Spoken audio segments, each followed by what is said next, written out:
Hey les amis, comment ça va aujourd'hui? Rattachée à la France avec le duché de Bretagne au XVIe siècle, la ville restera rattachée à la Bretagne pendant un long moment avant d'en être séparée en 1941. Je veux bien sûr parler de la ville de Nantes. Bienvenue les amis, bienvenue dans le département numéro 44, bienvenue en Loire-Atlantique.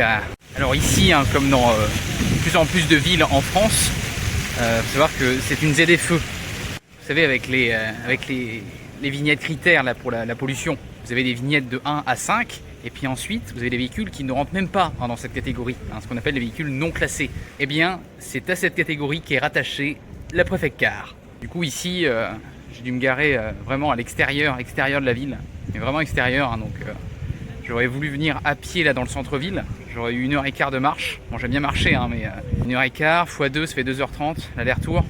2h30 en moins de visite, ça fait mal, on fait plus grand chose après. Mais heureusement qu'à Nantes, le week-end, les transports en commun sont gratuits. Ça, c'est sympa.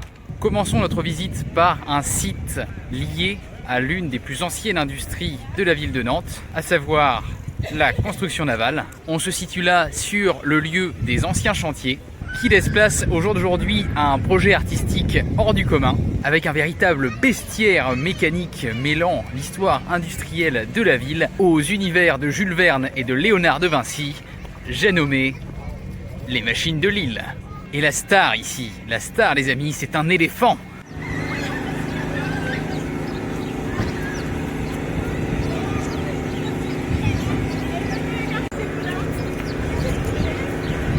On a là 48,4 tonnes d'acier et de bois, mesdames et messieurs.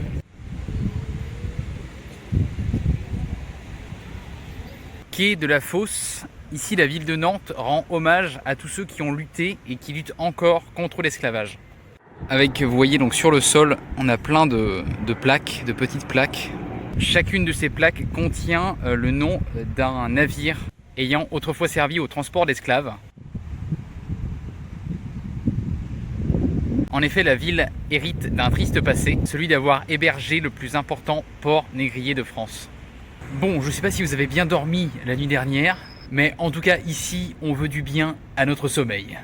Avec ce fabuleux compteur de moutons, œuvre de l'illustrateur plasticien Jérémy Rigaudot, on a là de quoi compter 999 999 moutons. C'est pas mal.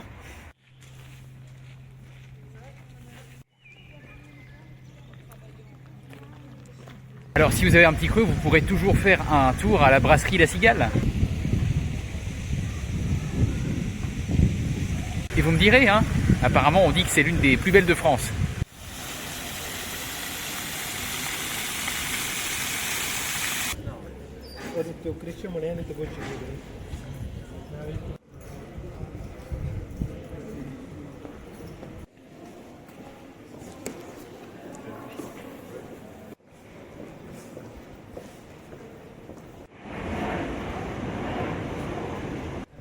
Rue Crébillon, connue pour ses vitrines luxueuses, elle peut se vanter d'avoir transformé le nom du dramaturge français en un verbe, crébillonner.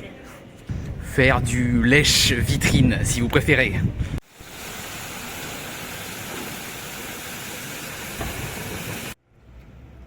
Mais c'est la tour Montparnasse qu'on a là.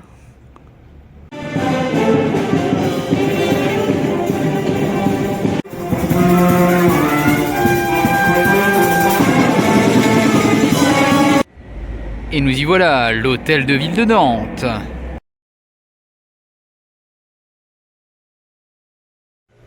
Bon merci à toi mec pour la photo. J'ai pas le prénom de la personne, c'est vrai que la personne était pressée. Donc si jamais tu vois cette vidéo, n'hésite pas à lâcher un petit commentaire. D'ici on peut apercevoir une belle tour qui n'est autre que l'ancienne usine de la biscuiterie Lu. En effet, la célèbre marque de biscuits est née à Nantes en 1846. Balade maintenant sur les berges de l'Erdre, rivière qualifiée par François Ier de plus belle de France, s'il vous plaît.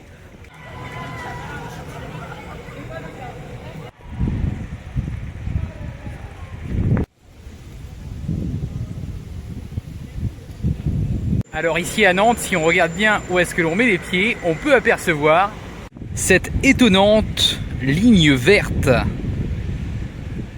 Bon, rien à voir avec le chef-d'œuvre cinématographique de Franck Darabont. Il s'agit là en fait d'une ligne qui relie les principaux points d'intérêt de la ville. Ah, on nous mâche le travail. La belle église Sainte-Croix avec à son sommet une belle horloge ornée d'anges musiciens provenant de l'ancien beffroi de la ville. Ah non, là ça va trop loin. Construite initialement au XIIIe siècle sur l'ancienne enceinte gallo-romaine, il sera entièrement reconstruit sous François II de Bretagne afin de renforcer la résistance de son duché face au royaume de France. Nous voilà devant l'imposant château des ducs de Bretagne. Impressionnante cathédrale Saint-Pierre et Saint-Paul. Pour votre information, celle-ci possède des dimensions quasi équivalentes à Notre-Dame de Paris. Arrivée place du Maréchal Foch, rendant hommage au célèbre héros Tarbet de la Première Guerre mondiale. Mais ce n'est pas lui qui est représenté en haut de cette colonne,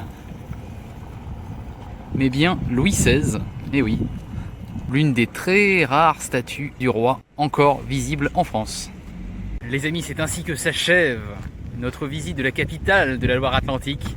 J'espère que cet épisode vous aura plu. Si c'est le cas, comme d'habitude, un pouce bleu vaut 1000 mots, petit pouce en l'air sous cette vidéo. Il est l'heure de reprendre notre route. Après la Venise de l'Ouest, direction l'Athènes de l'Ouest.